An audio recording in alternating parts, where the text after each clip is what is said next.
Hello everyone. हमारी unit 2 में अब जो लास्ट टॉपिक्स बचे हैं वो मेनली केस स्टडीज़ बची हैं। सबसे पहले हम इस वीडियो में देखेंगे भोपाल गैस ट्रेजेडी, जो कि बहुत इंपॉर्टेंट है, जनरली पेपर में आती ही आती है। अब ये जो केस स्टडीज़ है ना, ये डायरेक्टली 5 या 10 नंबर्स की आती हैं एग्ज़ाम में, ठीक है, एंड टर्म में। तो इसके लिए आई वुड सजेस्ट कि आप पूरा पैराग्राफ फॉर्म में ही अच्छे से लिख के आएँ। आपको 2 से 3 पेजेस लिखने पड़ेंगे, तभी आपको पूरे 10 में से 10 या 8 या 9 आउट ऑफ 10 मिलने के चांसेस होंगे। सो इस वजह से मैंने केस स्टडीज़ को पॉइंटर्स फॉर्म में कन्वर्ट नहीं करा है, इसको मैंने पूरे पैराग्राफ फॉर्म में दिया है ताकि आप एज इट इज़ लिख कर आ सकें और आपके पास मटेरियल हो लिखने को।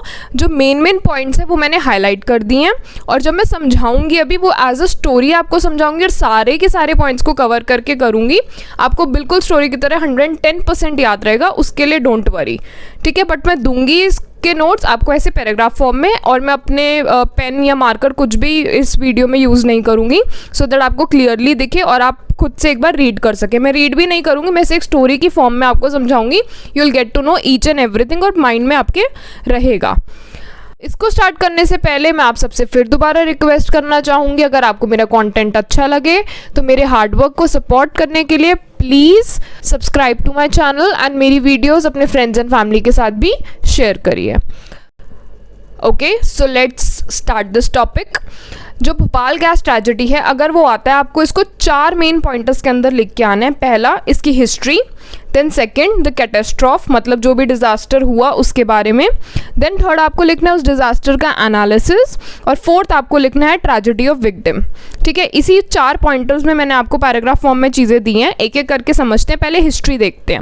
1980s में क्या हुआ था, इंडियन गवर्नमेंट ने बहुत सारे फॉरेन की जो कंपनीज थी उनको ऐसा समझो कि प्रस्ताव दिया था कि वो लोग इंडिया में आके बड़े बड़े प्लांट लगाएं, फैक्ट्रीज लगाएं, ठीक है। तो जो यूनियन कार्बाइड ऑफ यूएसए थी, जिसको हम यूसीसी कहते हैं, यूनियन कार्बाइड कॉरपोरेशन, वो आई थी इंडिया में। किस चीज़ की फैक्ट्री लगाने? 7 की। 7 वॉज अ पेस्टिसाइड्स, क्योंकि उस टाइम पे प्लांट्स के लिए ये 7 वाला पेस्टिसाइड्स बहुत ज़्यादा डिमांड में था। जो 7 मैन्युफैक्चर करना होता था हमें पेस्टिसाइड, वो किस तरीके से बनता था?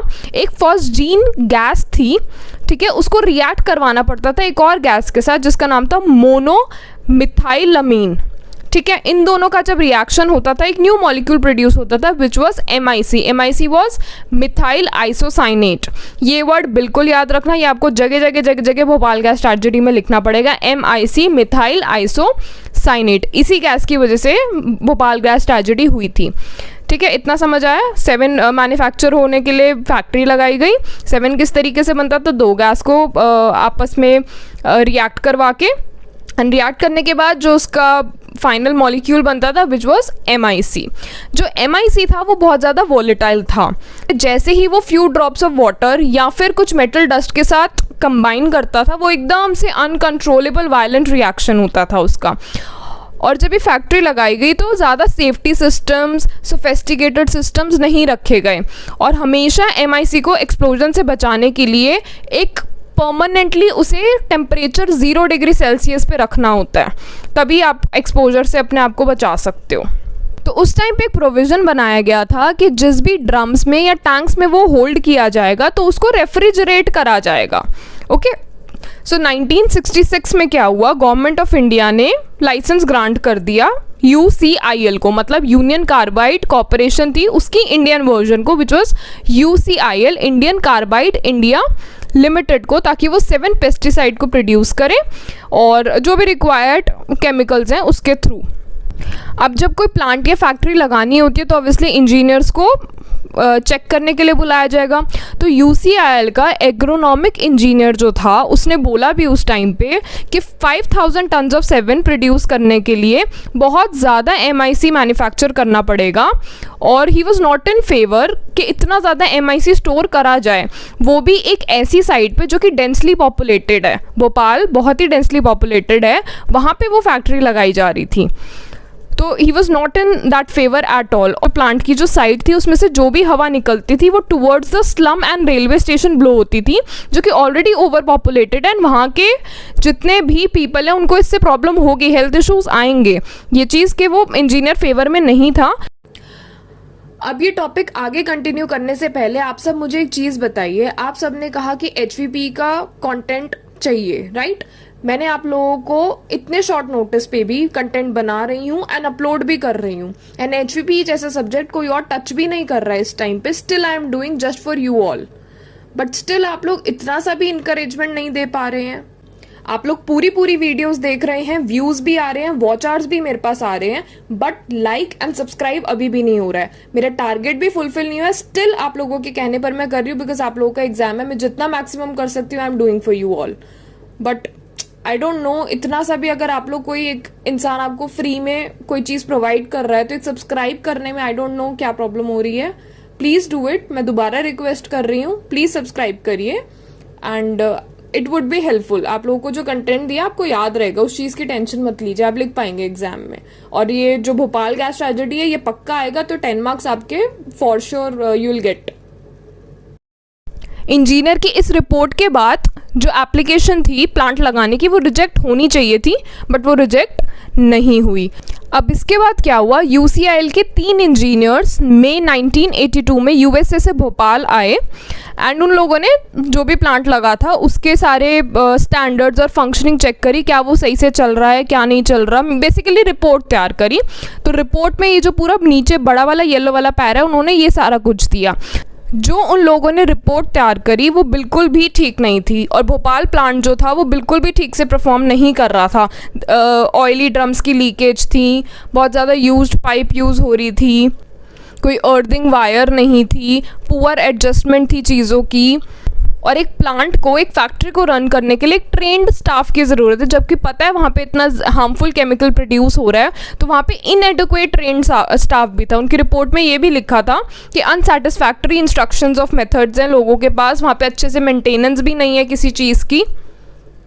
तो ये वाली रिपोर्ट दी गई। देन इन 1983 मैन पावर, मतलब उस फैक्ट्री में जितने लोग काम कर रहे थे उनको भी कट कर दिया बाय हाफ। जैसे 100 लोग काम कर रहे तो 50 लोग अब 100 लोगों का काम कर रहे थे।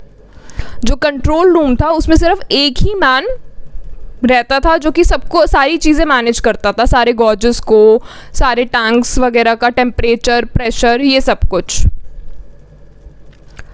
जो भी एनालिस्ट थे उनकी रिपोर्ट के मुताबिक ये भी कहा जाता है कि 60 tons of MIC were stored in the tanks which violated the fundamental rule, है ना। पहले क्या बोला गया था कि कम स्टोर करा जाएगा, बट उन्होंने इतना ह्यूज अमाउंट ऑफ MIC को स्टोर कर रखा था, और वो भी 0 डिग्री सेल्सियस पे स्टोर नहीं हो रहा था।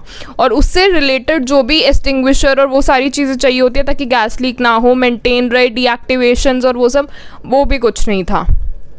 तो ये जो था अभी मैंने आपको बोला है सारी हिस्ट्री है, या आपको जितना मैंने पॉइंट समझा ये आपको उसकी हिस्ट्री में लिखना है। अब हम एक्चुअल डिजास्टर की बात करेंगे, कब हुआ, कैसे हुआ, क्या रीजन था। Now we will see the catastrophe.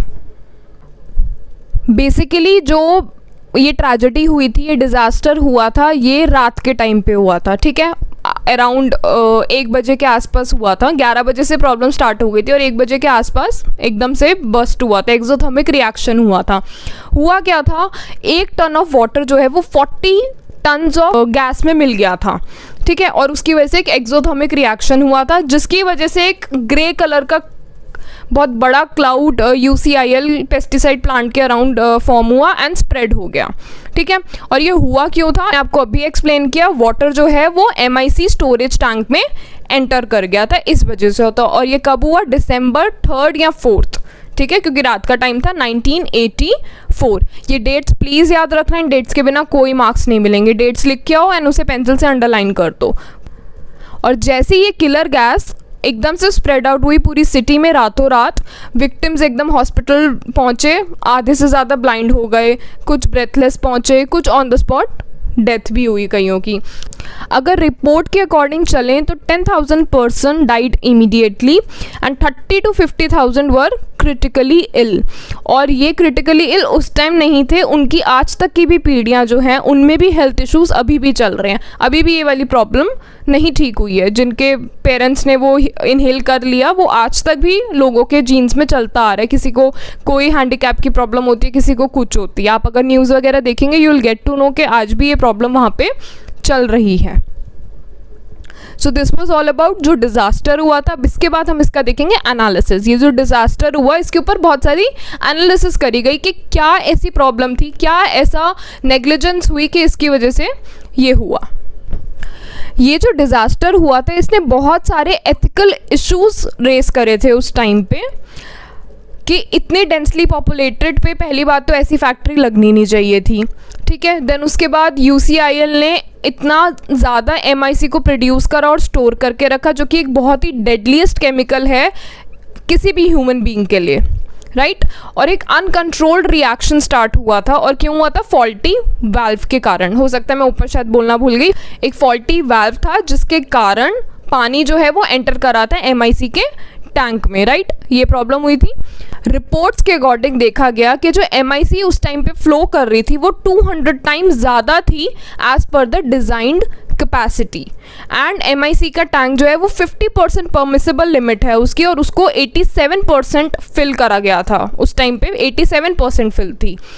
And मैंने ऊपर भी बोला था MIC को स्टोर करने के लिए रेफ्रिजरेशन चाहिए एंड एट 0 डिग्री सेल्सियस. तो वो भी ऐसा कोई रेफ्रिजरेशन अवेलेबल नहीं था, कूलिंग सिस्टम्स नहीं थे, और वाल्व्स, गॉजेस सब कुछ फॉल्टी थे उस टाइम पे.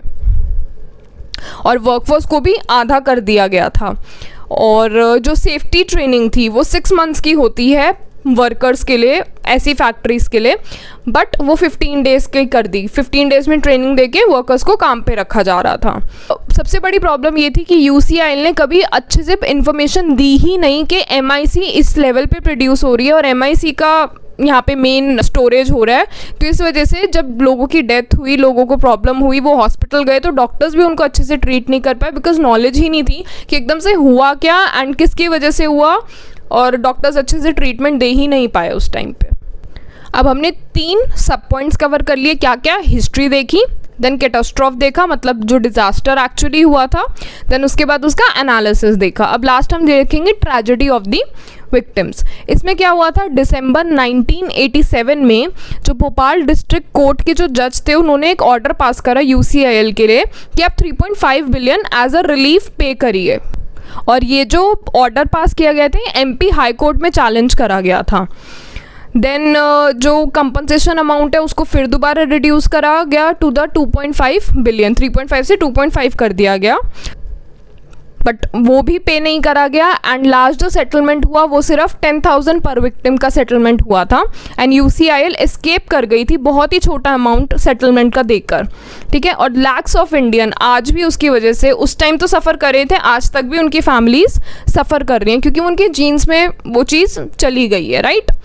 So this was all about Bhopal gas tragedy. I hope आप लोगों को ये पॉइंट्स याद रहेंगे. डेट्स याद रखना, MIC वर्ड याद रखना, एंड जो भी मेन पॉइंट्स मैंने येलो से हाईलाइट करें उतना भी याद करके चल जाओगे. आई नो आप लोग अपने आप बना लोगे इंग्लिश. ठीक है. So thank you. Bye bye. Please like and share my videos. Okay. Bye.